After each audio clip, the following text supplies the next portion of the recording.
I've walked a lot in these shoes today.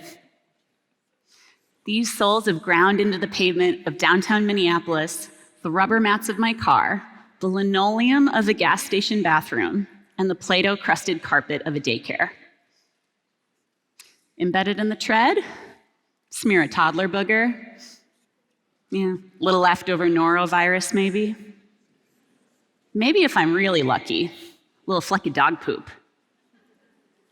Makes you sick just thinking about it, right?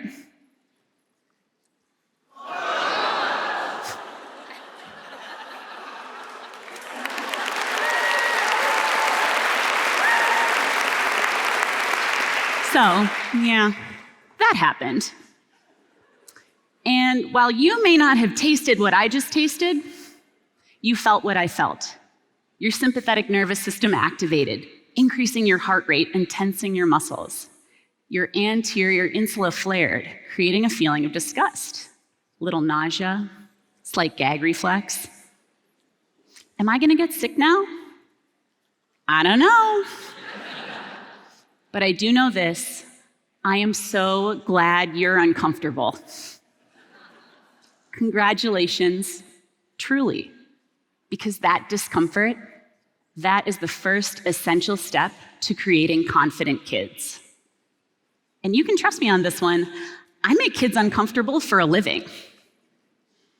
This week, I had an 8-year-old stab me with a needle, twice, took a kid into a basement on a spider safari, and played Uno on the bathroom floor with an understandably reluctant teen. It's only Wednesday. Now, I'm not doing this stuff because I'm an evil psychologist.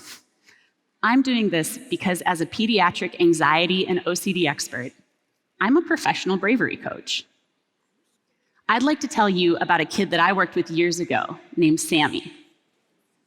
Sammy was this sweet little 3rd-grade string bean who lived for adventure. Bright, curious, optimistic, could tell you everything you honestly never needed to know about airport design. But Sammy had a fear: bees. His brain appreciated bees, vital pollinators. His body, however, reacted like they were flying yellow needles with some anger issues. As soon as those leaves turned green, Sammy would initiate his own personal bee safety protocol. No sweets outside, social distancing from the flowers, even staying inside during his family's cabin trips. When Sammy got to me, he and his parents had tried everything to get rid of this anxiety. Deep breathing, distraction, no luck. They had also debated the fear endlessly. His parents would reassure him, "You won't get stung." Sammy reminded his parents they were not fortune-telling wizards in 4 words. How do you know? This phobia was stealing Sammy's childhood, one sunny summer day at a time. When I sing happy birthday with a cringing 12-year-old as loudly as possible in the grocery store produce section, when I rank order photos of vomit by chunk level, or, yes, when I lick my own dirty shoes, I don't just do it for fun. Although, believe it or not, sometimes it's very fun. I do it for kids like Sammy, because there is a method to this madness. And after a decade of clinical practice helping kids be brave, it's become clear to me that the method, exposure therapy, isn't just the gold standard treatment for child anxiety and OCD. It is a secret parenting playbook for raising kids that thrive. I want to share that secret playbook with you today. But before we talk about what to do, we need to talk about what we are up against. It's a wild, worried world out there, folks. According to the National Survey of Children's Health, pediatric anxiety diagnoses rose by nearly 30% from 2016 to 2019. And that was before COVID. Globally, anxiety in youth has doubled in the last 30 years.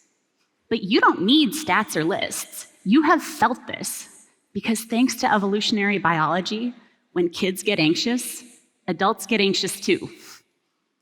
Now, I have 2 girls, and home is the hardest clinic that I have to work in. When one of my little gals looks up at me with the big teary eyes, AKA the mommy bat signal, my nervous system does the same thing that yours does. It responds as though I have discovered that the kitchen is on fire. The amygdala, the watchdog in our brain, starts barking, and the fight or flight system kicks in, and adrenaline surges, and there is this instant, magical transfer of distress. Her emergency becomes my emergency. And in an emergency, what do? You rescue the child. Now, I am proof that professional degrees do not make you immune to this. In my eldest daughter's 4 short years of life, I have become a one-woman emotional SWAT team more times than I can count. I've answered questions for my daughter when she clams up with a new adult. I've sacrificed my sleep and allowed our little human space heater into the big bed for the night. I have forfeited all privacy while peeing, because even that closed bathroom door feels too far away. Now, all of this is what I call parenting for comfort, and it is the single most natural and well-meaning and deeply flawed thing that we do. In the anxiety treatment world, parenting for comfort has another name: accommodation. In my office, it looks like the parents who removed everything green from the house because green meant vomit. In Sammy's case, it looked like kind, loving parents who altered family plans from outdoor fun to indoor fun. No picnics at the park, no meals on the deck at the cabin. Parenting for comfort is not limited to the parents of anxious kids. It's also the common thread in the last 30 years of parenting trends, from the helicopter parenting of yore to the gentle parenting of today. All of it is rooted in this idea that healthy is a synonym for happy.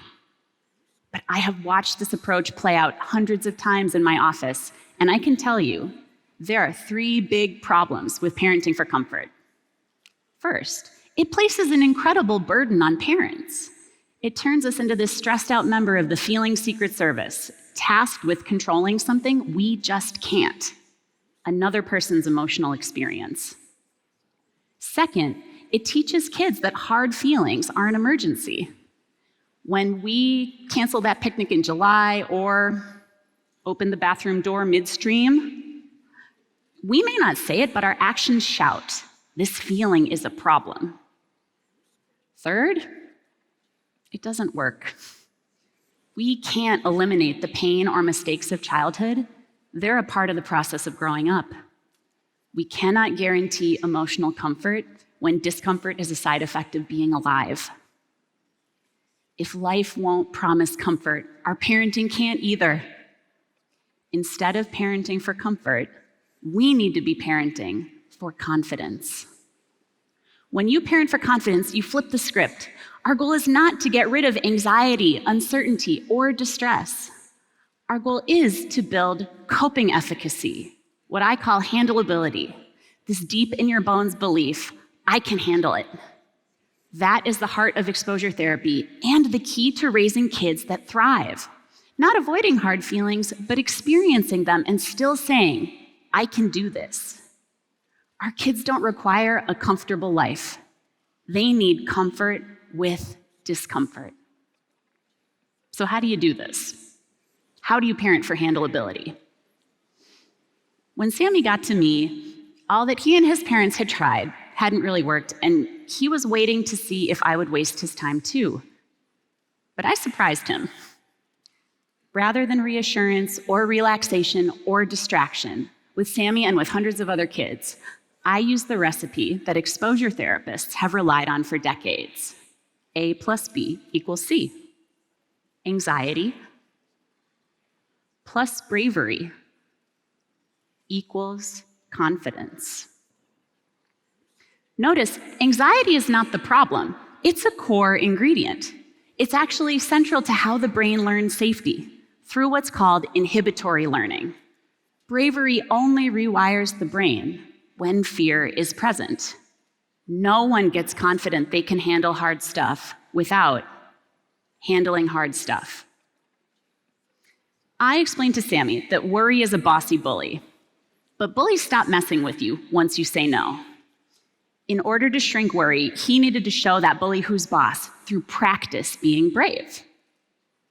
Now, of course, Sammy was immediately convinced by my explanation and was like, yes, Catherine, absolutely. Give me some B's. No, oh my gosh, he was like, thanks, hot take. I will consider that. But this is where grown-ups come in. A growing body of research from Yale Child Study Center and others shows that we as parents can change child anxiety just by changing our own behavior. If we parents go from prioritizing comfort through accommodation to prioritizing confidence through practice, we can make it much more likely that kids will take that leap into brave action. Parenting for confidence means supporting kids at each step of the ABC recipe. It means creating opportunities for anxiety through adventure. No kid jumps off the high dive if you never take them to the pool. I asked Sammy's parents to give him some confidence-building opportunities by resuming their family's summer fun. Walk to ice cream, smell the flowers, eat the watermelon on the cabin deck. Parenting for confidence also means be the bravery you wish to see in your child. Show your kid that they can handle this by modeling it. Do the scary thing. Sammy's parents didn't make Sammy go outside on the deck, but they did go out there and enjoy some watermelon despite the wasps. This is jumping in the pool and showing the water's fine. Third, we need to celebrate confidence-building actions. Cheer for and reward those brave steps. Brave is hard work, and hard work deserves reward. Sammy built a bravery ladder to face his fears. It went from bee pictures to videos to Dan. Dan is a dead bee in a jar in my office. And finally, real bees. Each step earned brave points, which Sammy cashed in for trips to new restaurants. Now, at this point, a warning. Parenting for confidence is brave parenting. It asks for bravery from kids, yes, but it requires bravery from parents.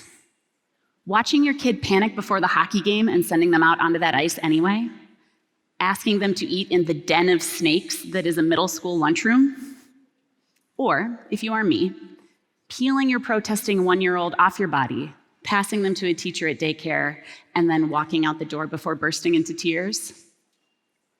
This is incredibly emotionally hard. These actions ask us to place a bet on our child's ability to cope when they themselves are screaming, "Don't bet on me." But here's the secret. The same way this anxious kids can transfer their anxiety to adults, adults can transfer their own confidence to kids. Thanks to social referencing, or how kids look to adults to gauge safety, if we stand our ground and remain calm, we can lend our kids a nervous system. Our job during that wave of anxiety is not to get kids off the ride, but to be their warm, steady anchor, a lap bar on the roller coaster of distress, the secure base that says, "Come what may, I love you, I will always love you, no matter what." So, you want confident kids? Let them struggle, not suffer. Struggle. Because confidence doesn't come from praise or protection. It comes from practice. Practice being scared and doing it anyway. It is hard, but it's worth it. Because here's the best part. Bravery is contagious. One act of courage lights the way for the next, not just for your kid, but for the people around them. The kid who faces their fear of bees doesn't just play outside again. They raise their hand in class. They try out for the school play. They speak up when something is wrong because they start to ask, what else am I capable of? And when they do, someone else gets a little braver too. By facing fear to do what matters, you give others the faith that they can do the same. That is why this work matters, not just so your child feels less anxious, but because all of our children are inheriting a world of hard, complicated problems. Polarized communities, economic disruption, global uncertainty. These challenges won't be solved by people who need to feel good before they act. They'll be solved by people who can say, "This is hard, but I can handle it." In short, brave people. Parenting for confidence is not a luxury, it is a legacy. Because brave parenting creates brave kids, and brave kids are the ones that will change the world. So what happened with Sammy?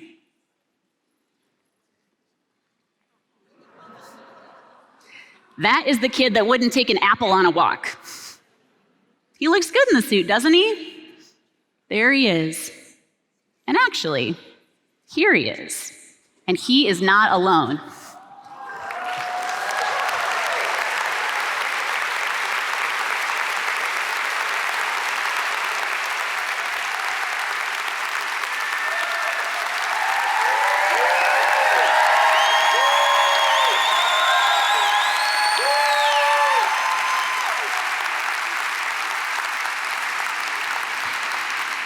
Friends, meet your world changers. And while you look up here at all of this bravery, think of the kids that you know and love. What sign do you want that child to be able to hold 6 months from now or 10 years from now? What sign will you hold to show them the way? What shoe are you ready to lick? Revolutions begin with one person doing something hard on purpose where others can see. So please, let's get uncomfortable together. Let's thrive together. And let's raise them brave. Thank you.